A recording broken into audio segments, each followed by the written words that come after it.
आणि आता बातमी इराणच्या हातावर तुरी देऊन मुंबईमध्ये कच्च्या तेलाचा साठा घेऊन आलेल्या जहाजाची। होर्मुझ सामुद्रधुनीतून ये-जा करणाऱ्या जहाजांवर इराण डोळ्यात तेल घालून लक्ष देत आहे। परवानगीशिवाय होर्मुझमध्ये प्रवेश करणाऱ्या जहाजांवर बॉम्बचा वर्षाव होतोय। अशा परिस्थितीतही एका भारतीय कॅप्टनने इराणला चकवा देत जहाज सुरक्षित मुंबईत आणलं। ही कामगिरी पार पाडण्यासाठी कॅप्टनने कोणती शक्कल लढवली, पाहूया एबीपी माझाचा हा स्पेशल रिपोर्ट।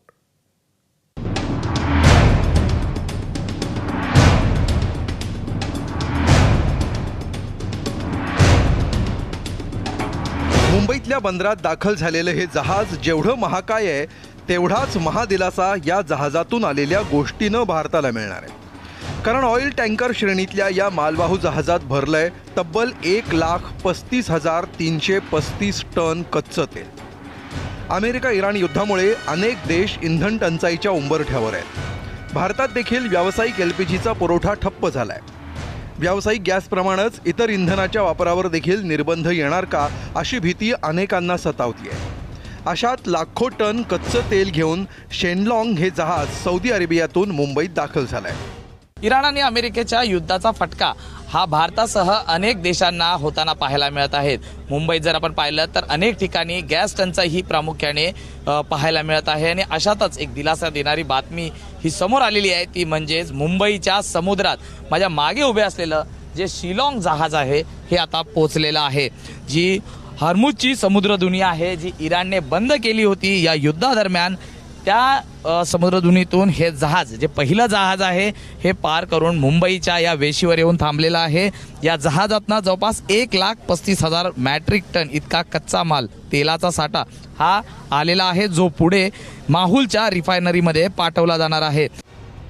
शेनलॉंग जहाजाच्या सौदी अरेबिया ते मुंबई या प्रवासावर भविष्यात सिनेमा बनवला गेला तर आश्चर्य वाटायला नको।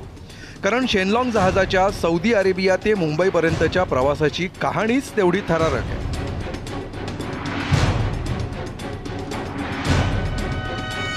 अमेरिका आणि इस्रायलच्या हल्ल्यानंतर इराणनं खेळलेली सर्वात मोठी खेळी म्हणजे होर्मुझ सामुद्रधुनीची केलेली नाकाबंदी। इराणनं सध्या चीन आणि एका दुसऱ्या देशाच्या जहाजांनाच होर्मुझच्या सामुद्रधुनीमध्ये ये-जा करण्यास परवानगी दिली आहे। इराणची परवानगी नसताना नसतं धाडस करणाऱ्या जहाजांना या ठिकाणी बॉम्ब वर्षावांचा सामना करावा लागतोय। अशी परिस्थिती असताना शेनलॉंग जहाज मुंबईमध्ये पोहोचलं कसं असा प्रश्न तुम्हाला पडला असेल, तर या प्रश्नाचं उत्तर आहे एका भारतीय कॅप्टननं आखलेली रणनीती आणि समोर काळ उभा असताना दाखवलेलं प्रसंगावधान। हल्ल्यांपासून वाचण्यासाठी जहाजावरची ऑटोमॅटिक आयडेंटिफिकेशन सिस्टीम म्हणजे सिग्नल यंत्रणा बंद करण्यात आली होती। त्यामुळे 9 मार्चपर्यंत शेनलॉंग जहाज ट्रॅकिंग सिस्टीमवर दिसतच नव्हतं।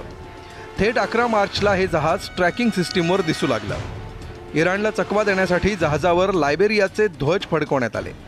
युद्धकाळात होर्मुझची सामुद्रधुनी पार करत मुंबईत पोहोचलेलं हे पहिलं सुरक्षित जहाज आहे। या जहाजातून आलेलं तेल शुद्धीकरणाच्या प्रक्रियेसाठी माहुलमध्ये पाठवण्यात येणार आहे।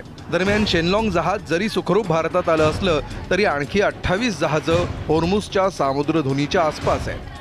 The number of Indian flagged vessels operating in the Persian Gulf region remains unchanged. The number was 28 yesterday. It remains 28 today. Of these 28, 24 are located on the west of the Strait of Hormuz, which has 677 Indian seafarers, and 4 vessels are on the east of the strait with 101 Indian seafarers on board. 4 sustained injuries the last few days but are stable. Unfortunately, there have been 3 casualties and 1 seafarer is missing. दुसरीकडे परराष्ट्र मंत्री S Jaishankar यांनी इराणच्या परराष्ट्र मंत्र्यांशी भारतीय जहाजांच्या सुरक्षेबाबत संवाद सुरू ठेवला है। पिछले कुछ दिनों में विदेश मंत्री और ईरान के विदेश मंत्री के बीच 3 बार बातचीत हुई है। अंतिम बातचीत में शिपिंग की सुरक्षा और भारत की ऊर्जा सुरक्षा से जुड़े मुद्दों पर चर्चा की गई। इसके अलावा अभी मेरे लिए कुछ भी कहना जल्दबाजी होगा। इराणनं भारतीय जहाजांसाठी होर्मुझची सामुद्रधुनी खुलं केल्याचं वृत्त ANIनं सूत्रांच्या हवाल्यानं दिलं आहे, पण या वृत्ताला अधिकृत दुजोरा केंद्र सरकार अर्थात भारत सरकारकडून मिळाला नाहीये। शिवाय इराणनं देखील याला अधिकृत दुजोरा दिलेला नाहीये। पण होर्मुझची सामुद्रधुनी भारतीय जहाजांसाठी खुली करावी यासाठी केंद्र सरकारनं प्रयत्न करणं गरजेचं आहे. अर्थात या प्रयत्नांना जितक्या लवकर यश मिळेल तितक्या लवकर इंधनाची चिंता संपुष्टात येईल. अमोल मोरे, एबीपी माझा, रत्नागिरी. एबीपी माझा, उघडा डोळे बघा नीट.